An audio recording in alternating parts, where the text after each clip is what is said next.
Every democracy faces one important and ancient question, and that is, how do you stop the majority from destroying the minority without destroying democracy itself? And that's the riddle that James Madison answers in Federalist Paper No. 10. And Madison's solution is, don't fight human nature. Let's design around it. And in doing so, Madison invents the modern idea of pluralism. I'm Matt Hasquin. I'm a high school history teacher, and we're going through the Federalist Papers one at a time, all the way up to number 85. And, well, today I'm taking you through number 10, where we introduce James Madison into the mix. Now, Alexander Hamilton and John Jay warned us about threats from the outside, like invasion and rivalry and disunion. Madison instead focuses on the threat from within, factions that could be created. And he writes this essay, number 10, in 1787, which is not long after Shays' Rebellion in Massachusetts. That's where you have those angry farmers that had taken up arms over taxes and their debts. So the young republic at this time is rather fragile. Now, it's not a republic truly yet because it's more of a confederation under the Articles. But Madison saw that the real danger wasn't any kind of foreign king or crown or potentate. It was actually ourselves. So let's start like this. James Madison kind of begins the whole process like a scientist. And he says, by a faction, I mean a number of citizens, whether a majority or minority, who are united and actuated by some common impulse of passion or of interest, adverse to the rights of other citizens or to the permanent interests of the community. If we put that in modern terms, it's basically any group that puts its own interest above the common good. And if that sounds familiar, well, it should. Now, the problem is that factions are inevitable. And as long as people have different opinions and talents and wealth, they'll form alliances. And you can't remove the causes of faction without removing liberty itself. So the goal isn't to eliminate factions, it's to actually control their effects. And Madison lays out the two options to controlling factions. One is to remove the causes, which is just make everybody think the same, which is impossible because that's tyranny. Now, the second solution, the option, would be control the effects. Build a system where factions compete but can't dominate. And that's the genius of the Constitution. Madison warns that a pure, direct democracy, where everybody votes on everything, is dangerously unstable. In small societies, majorities can quickly form and crush minorities.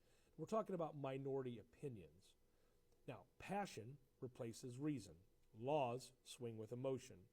And history, according to Madison, is full of republics that burned themselves from within. So he proposes something new, the extended republic.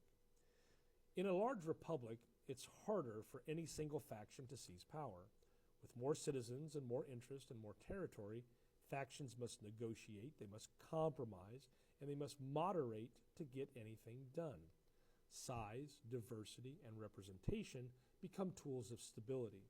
And this is counterintuitive because Madison says a bigger republic is actually safer for liberty. So let's take representation on. Representation then turns passion into policy.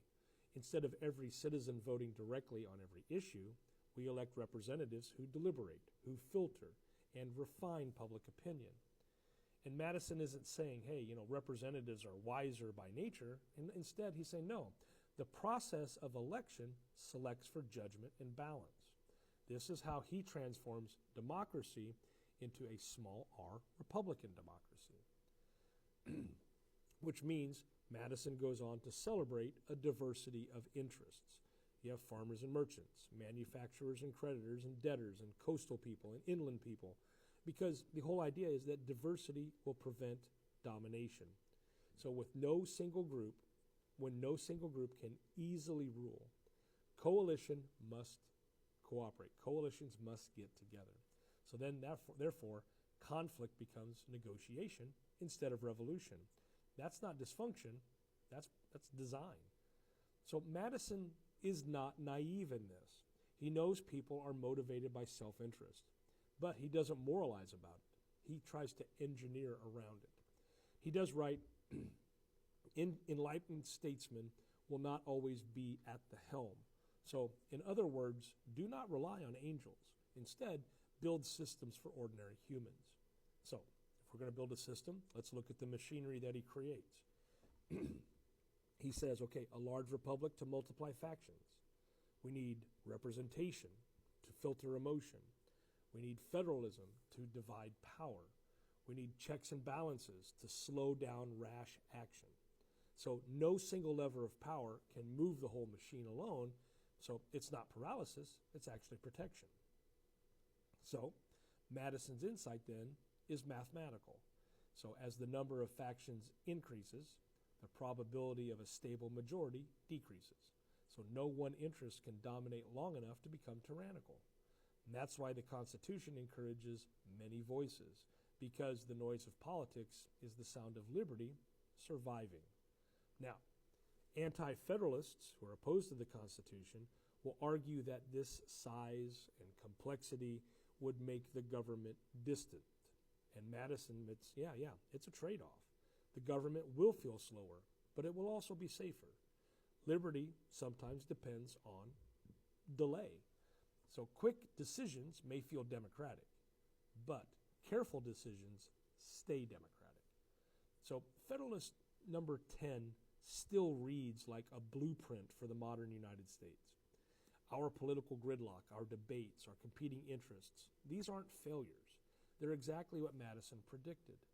He didn't design harmony, he designed endurance. So let's kind of condense Madison's thinking, his logic, into it as this chain of response thing I've been doing in these other videos. So if we condense this. Number one, factions are inevitable. Two, you can't destroy liberty to destroy the factions. Three, a large republic disperses the power. Four, representation filters the passions. And then five, diversity stabilizes liberty. And that's effectively Federalist number 10 in 5 easy steps. And if we have 3 takeaways that from Federalist 10, we can say that 1, liberty creates conflict, but managed conflict preserves liberty.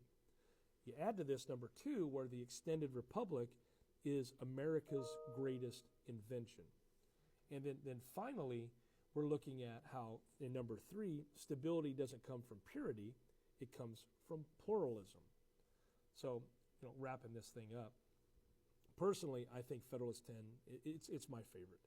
I mean, I bounce back and forth with number 41 and number 51, but number 10, and it's Madison's masterpiece. It's like a love letter it's a love letter to reasoned disagreement and the art of coexistence. He believed freedom wouldn't survive by silencing factions, but by giving them room to balance one another. It's not the end of argument. It's the structure that keeps argument civil. I think it's so important that, yes, we must have the rule of majority in our system, but we have to have a rule of the majority with respect to minority opinions and minority rights. Once again, the minority opinions, the voices that are not in control.